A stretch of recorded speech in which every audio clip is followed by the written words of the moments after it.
Hey everyone, welcome back. In this video, I'm going to talk about what I've learned about the country of Bulgaria just from my research, having never stepped foot into the country. If you're new to the channel, my name is Brian Norwick. I'm a Canadian adventurer and photographer. This winter, I plan on having a ski and hiking expedition where I attempt to cross the entire country of Bulgaria. The route is approximately 800 kilometers long, and I'll be following the spine of the mountains that run east to west and north and south in the country of Bulgaria. To date, I've only ever talked to 2 Bulgarians that I'm aware of.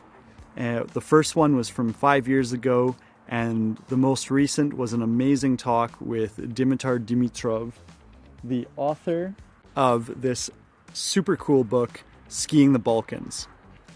He was really gracious with his time and was able to give me a lot of information about his beautiful country, and I'm just really excited to check it out.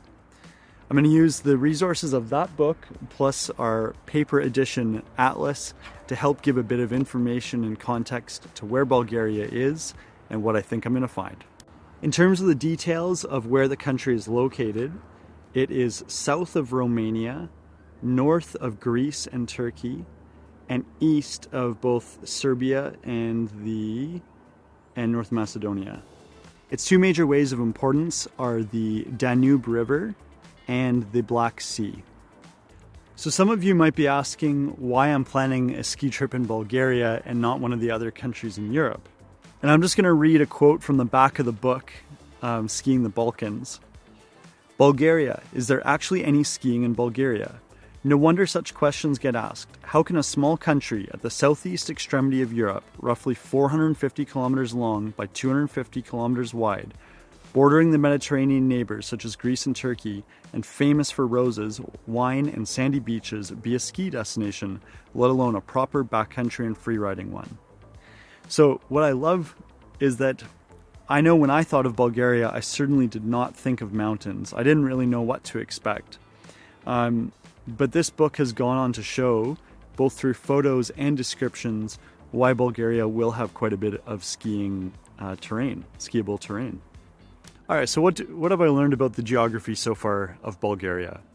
I know that the Black Sea has a mean sea level of 0 meters. And I know from the map that the highest mountain in the country of Bulgaria is at 2,925 meters.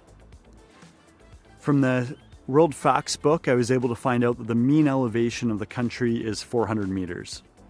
Okay, some quick facts that I've learned from my research.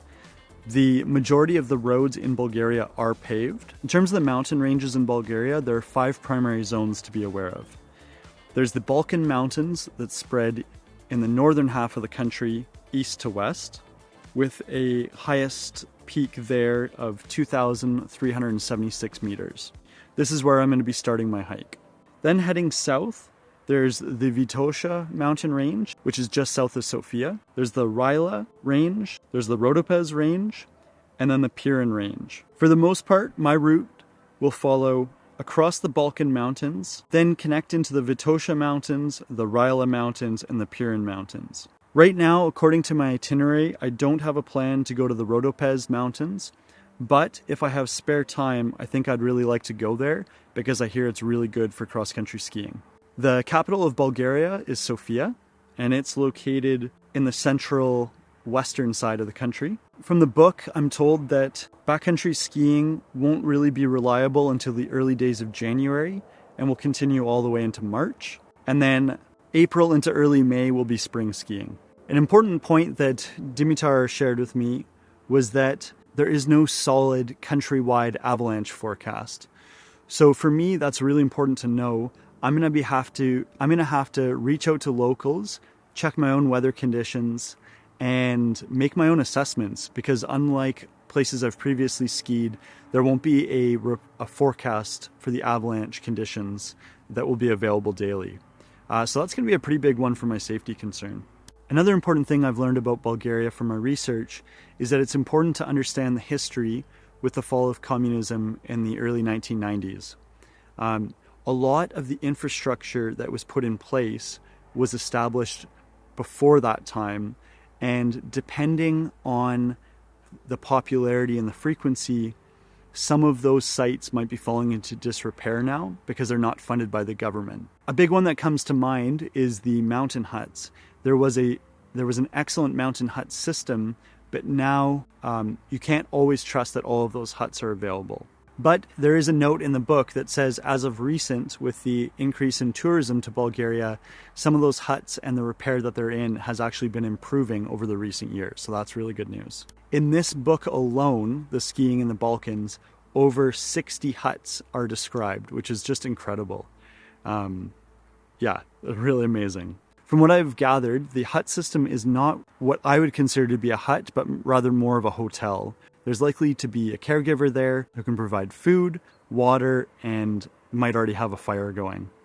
That's so great because a lot of the huts that I've been to or consider in Canada would be serve yourself. You bring your own things and there's no one there. So it would be really nice to show up after a long day to a nice warm meal. In terms of language, what I'm going to do is create a short list of phrases that I think will be really helpful. So even if I can't say them out loud, I might be able to point to them and hopefully get my point across. I've also downloaded Google Translate, the offline edition for Bulgaria. All right, thanks a lot for following, and we'll catch you in the next video. See you later. You just finished watching episode 4 of my Ski Across Bulgaria series. In the next episode, I will be giving you a full and in-depth tour of all of the gear I will be carrying with me. I am calling this my pre-departure gear tour, and I hope to do a second gear tour of everything I continue to carry with me throughout the trip. See you there.